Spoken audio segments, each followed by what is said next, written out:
Are you missing the subtle signs that your elderly parent or spouse is trying to tell you something profound without saying a word? Right now, millions of families are overlooking 7 critical warnings that could change everything about how they spend their final precious moments together. These aren't dramatic medical emergencies, they're quiet, gentle signals that most people dismiss as normal aging. But hospice nurses and geriatricians know better. They recognize these patterns immediately because they've seen what happens when families miss them. In the next few minutes, I'll reveal exactly what to watch for and the specific actions that can transform your loved one's remaining time from confusion and regret into connection and peace. Don't let these silent messages go unheard. In the next 15 minutes, I'll share 7 silent warnings that indicate an elderly person may be approaching life's final chapter, plus the specific actions you can take for each sign. I'll show you how to recognize changes in sleep patterns, appetite, and social behavior that most families miss. And at the end, I'll give you the most important conversation starter that could bring unexpected peace to both of you. These aren't the obvious medical symptoms everyone talks about. Instead, I'm revealing the whisper-quiet behavioral shifts that trained professionals notice immediately but loving families often interpret as temporary mood changes or normal aging. You'll discover why your 78-year-old mother suddenly stopped tending her prized roses, what it means when your father begins asking unusual questions about family history, and how subtle changes in daily routines can signal something much deeper than you realize. Each warning sign comes with practical, compassionate action steps you can implement today, no medical training required.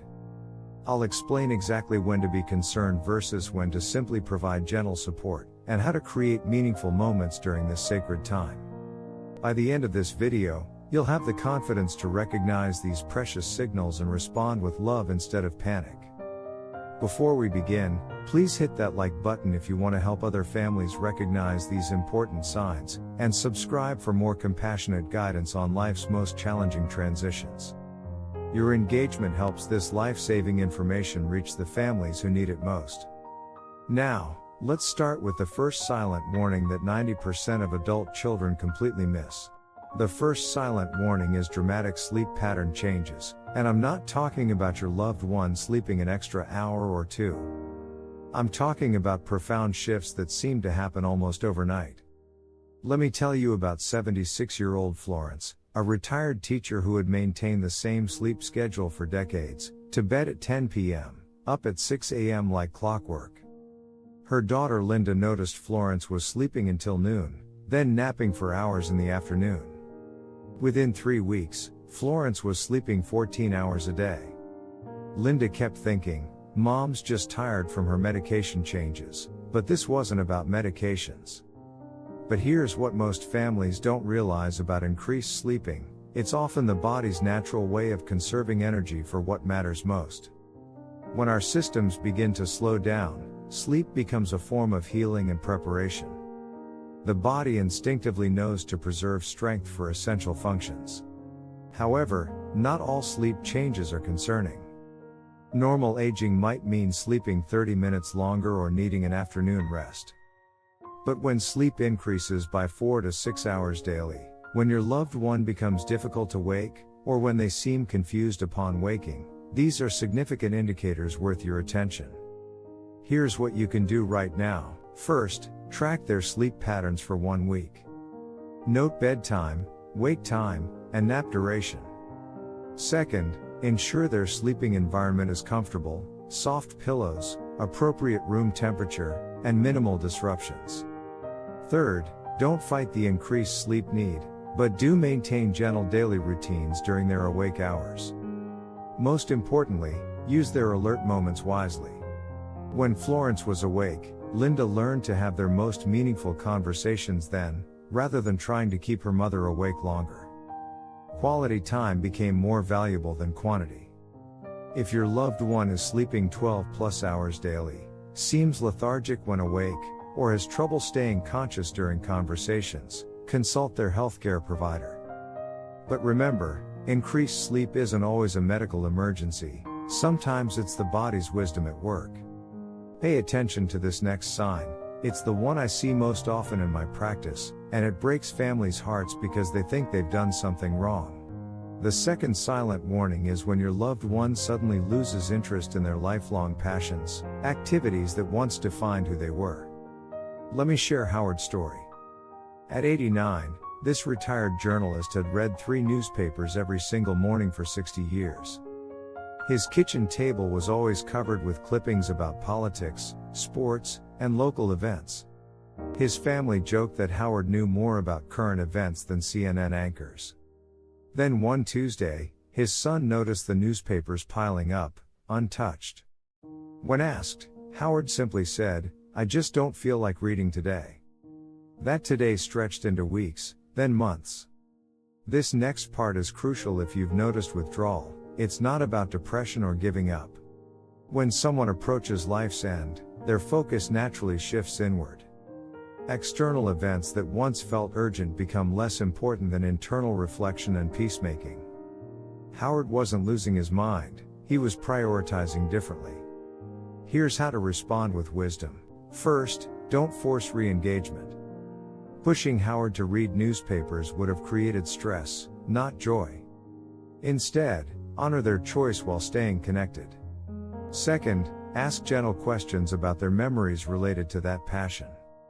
Howard's son began asking about his favorite news stories from decades past, which brought beautiful conversations.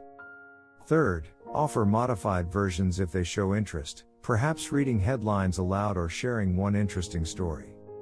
The key is reading their cues. If they light up when you mention their old hobby, gentle encouragement might help. But if they seem peaceful in their withdrawal, acceptance is the gift they need. Remember, this isn't about laziness or depression, it's about energy conservation for what truly matters to them now. The third warning sign might surprise you, it's about food, but not what you think. The third silent warning involves subtle changes in eating behaviors, but this isn't about appetite loss that everyone expects.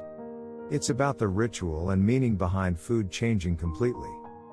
Meet 84-year-old Ruby, the family matriarch who had cooked elaborate Sunday dinners for 40 years. Every weekend, her dining room filled with 3 generations enjoying her legendary pot roast, homemade rolls, and apple pie. Ruby took immense pride in feeding her family. Then gradually, she began simplifying meals. First, store-bought desserts replaced homemade ones. Next, the elaborate spreads became simple casseroles. Finally, Ruby suggested ordering pizza instead. Her family was devastated, thinking she was giving up on them. Most doctors won't tell you this about appetite changes, they're often less about hunger and more about shifting priorities and energy conservation. Ruby wasn't rejecting her family, she was unconsciously redirecting her limited energy toward different forms of connection. The physical act of cooking had become overwhelming, but her desire to gather her loved ones remained strong. Here's your action plan. First, recognize the difference between concerning weight loss and natural appetite changes. If your loved one is losing weight rapidly or refusing all food, consult their healthcare provider immediately. However, if they're simply eating smaller portions or preferring simpler foods, this may be normal. Second, focus on food quality over quantity. Offer nutrient-dense options in smaller portions, protein smoothies, soft fruits, or their absolute favorite comfort foods. Ruby's family discovered she still enjoyed vanilla ice cream and homemade soup, so they made those staples. Third, preserve the social aspect of eating. Even if Ruby couldn't cook, she could still sit at the table and share stories while others prepared meals. The gathering mattered more than who did the cooking. Fourth, stay hydrated. Dehydration is more dangerous than eating less. Offer water frequently, or foods with high water content like watermelon or broth. Finally, honor food preferences without judgment. If they suddenly crave ice cream for breakfast or only want toast, respect these choices unless medically contraindicated. How many of you have noticed this with your loved ones? Comment below and share what food changes you've observed. Your experience might help another family understand what they're seeing. The fourth silent warning is when your loved one begins having increased spiritual or reflective conversations, suddenly asking deep questions they've never explored before. Consider 91-year-old Vernon, a practical man who spent his career as an accountant. He rarely discussed emotions or philosophy, preferring facts and figures. Then something shifted. Vernon began asking his daughter unexpected questions. What do you think I'll be remembered for? Did I do right by your mother? Do you believe people can see us after they're gone? His daughter was startled. Her father had never been introspective or spiritual. But here's the beautiful part about this change: it represents the soul's natural preparation for transition. When someone approaches life's end, they instinctively begin reviewing their legacy, seeking meaning, and often reconnecting with spiritual beliefs they may have set aside for decades. Vernon wasn't having a crisis, he was completing important inner work. Here's how to respond meaningfully. First, never dismiss these conversations as morbid or depressing. These are precious opportunities for connection and healing. When Vernon asked about being remembered, his daughter shared specific memories of his kindness and sacrifices, conversations that brought them both peace. Second, ask open-ended questions that encourage sharing. What moment in your life made you proudest? What wisdom would you want to pass down? What brought you the most joy? These questions help them process their experiences and feel heard. Third, if they express spiritual curiosity, respect their journey. Whether they're returning to childhood faith or exploring new beliefs, support their quest for meaning without imposing your own views. Fourth, document these conversations. Record them, write them down, or simply remember them. These reflections often become treasured family wisdom. Don't skip ahead. The next sign could help you catch something important that many families mistake for a medical emergency. The fifth silent warning involves physical changes in skin and circulation, subtle shifts that often occur weeks or months before families recognize their significance. Let me tell you about 78-year-old Sylvia, whose daughter Marie noticed something during their weekly visit. While holding her mother's hand, Marie observed that Sylvia's fingertips looked slightly bluish, and her hands felt cooler than usual. The skin on her arms seemed thinner, almost translucent, with veins more visible than before. Marie initially thought it was just the air conditioning, but these changes persisted over several visits. This is something I check for immediately when I assess patients: circulation changes that indicate the body is prioritizing blood flow to vital organs. When the heart begins working less efficiently, blood circulation to extremities naturally decreases. This isn't necessarily a medical emergency, but rather the body's intelligent resource management. Here's what to look for.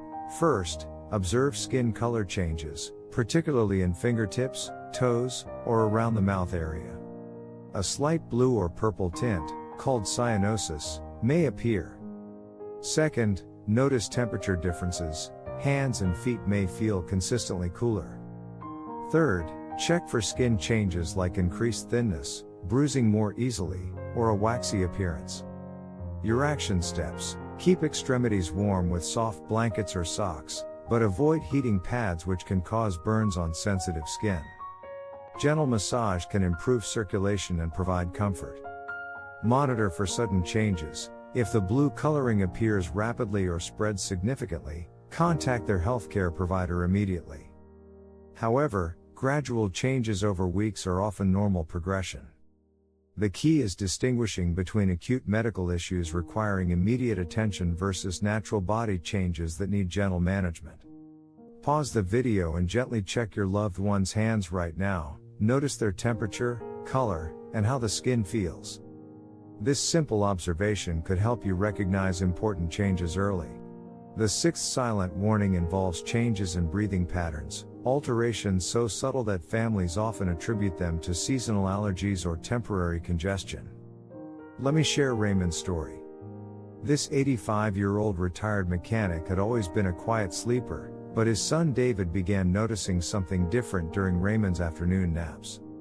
Instead of steady, even breathing, there were periods where Raymond would breathe rapidly for several breaths, then pause for what seemed like an eternity, followed by a deeper breath. David timed these pauses, sometimes lasting 10 to 15 seconds. At night, Raymond's breathing became slightly labored, requiring more effort than before.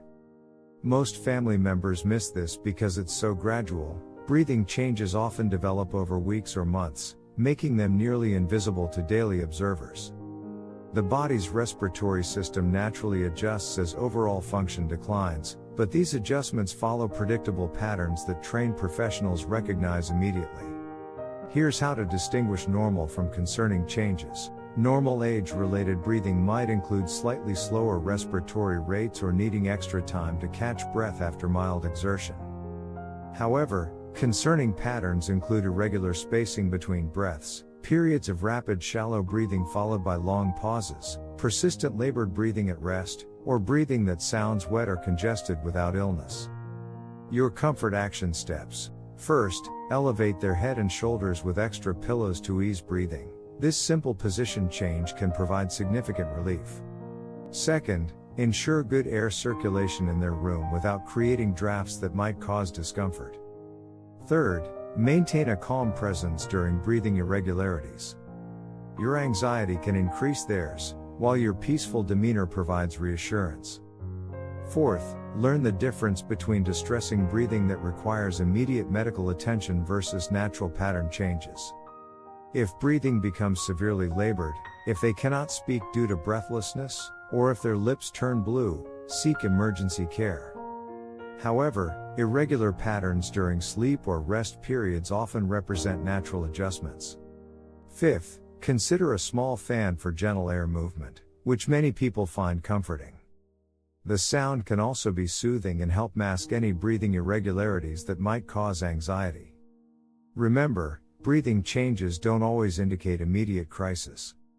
Raymond's family learned to recognize his patterns and provide comfort during irregular episodes while knowing when medical intervention was necessary. They discovered that sitting quietly beside him, perhaps reading aloud or playing soft music, helped both Raymond and themselves feel more peaceful during these moments. The final warning sign is the most important, and it's about connection, and it's the one that can transform your entire relationship during this precious time. The seventh and most profound silent warning is when your loved one expresses a desire for reconciliation and closure, suddenly reaching out to repair relationships or resolve long-standing conflicts. Let me tell you about 79-year-old Evelyn, who had been estranged from her younger brother Marcus for over 20 years following a bitter dispute over their parents' estate. Her daughter Sarah was shocked when Evelyn asked for Marcus's phone number one Tuesday morning. "I need to talk to him," Evelyn said simply. "There are things that need to be said." Sarah hesitated, remembering the painful family division, but something in her mother's voice was different, urgent yet peaceful. Evelyn spent that afternoon writing a letter to Marcus, then asked Sarah to help her make the call. The conversation was awkward at first, but Evelyn's genuine desire to heal old wounds opened a door that had been closed for decades. Marcus visited the following week, and they spent hours talking through their hurt and misunderstandings. This is where families can make the biggest difference, recognizing that this drive for reconciliation isn't weakness or sentimentality, but rather profound wisdom. When someone approaches life's end, unresolved conflicts become heavy burdens they instinctively want to release. The soul seeks peace and completion. Here's how to facilitate these crucial conversations. First, take these requests seriously, even if past grievances seem insurmountable. Your loved one's desire for healing deserves respect and support. Second, offer practical help, make phone calls, write letters, or arrange meetings if they're physically unable to do so themselves. Third, don't force outcomes. Sometimes reconciliation isn't possible due to circumstances or the other party's unwillingness. What matters is that your loved one made the effort and can find peace in their intention. Fourth, help them express forgiveness for themselves, not just others. Often, they carry guilt about their own actions that needs acknowledgement. Fifth, facilitate conversations with other family members who may need closure too. Children, grandchildren, and old friends often have unspoken words that could bring mutual healing. Sixth, If direct contact isn't possible, help them write letters that may never be sent, or encourage them to speak their truth aloud to you. The act of expressing forgiveness and love can be healing even without recipient response. Remember, these reconciliation attempts aren't about you or your family dynamics, they're about your loved one's spiritual preparation and peace of mind. Now here's the most important thing I promised to share. Let me recap these 7 crucial warning signs that could transform how you care for your elderly loved one. Dramatic sleep pattern changes where they're sleeping 12+ hours daily, loss of interest in lifelong passions that once defined them, subtle shifts in eating behaviors and food rituals, increased spiritual or reflective conversations about meaning and legacy, physical changes in skin color and circulation, altered breathing patterns during rest, and most importantly, their desire for reconciliation and closure with estranged relationships. Now here's the most important thing I promised to share, the one conversation starter that changes everything. What has given your life the most meaning? This simple question opens doors to beautiful final conversations that create lasting peace for both of you. When you ask this question, you're not focusing on death or endings. Instead, you're inviting them to share their proudest moments, deepest loves, and most treasured memories. You'll discover stories you've never heard, understand their values more deeply, and give them the precious gift of feeling truly seen and appreciated. This question works because it honors their entire life journey rather than dwelling on current limitations. Whether they talk about raising children, career achievements, acts of service, or quiet moments of joy, you're helping them recognize the profound impact they've made. Subscribe for compassionate guidance that helps families navigate life's most challenging moments with grace and love. Your subscription helps this vital information reach other families who desperately need to recognize these signs and respond with wisdom instead of panic. Hit the notification bell so you never miss content that could help you provide better care and find deeper connection during these sacred final chapters. Together, we can transform fear into love and confusion into meaningful presence.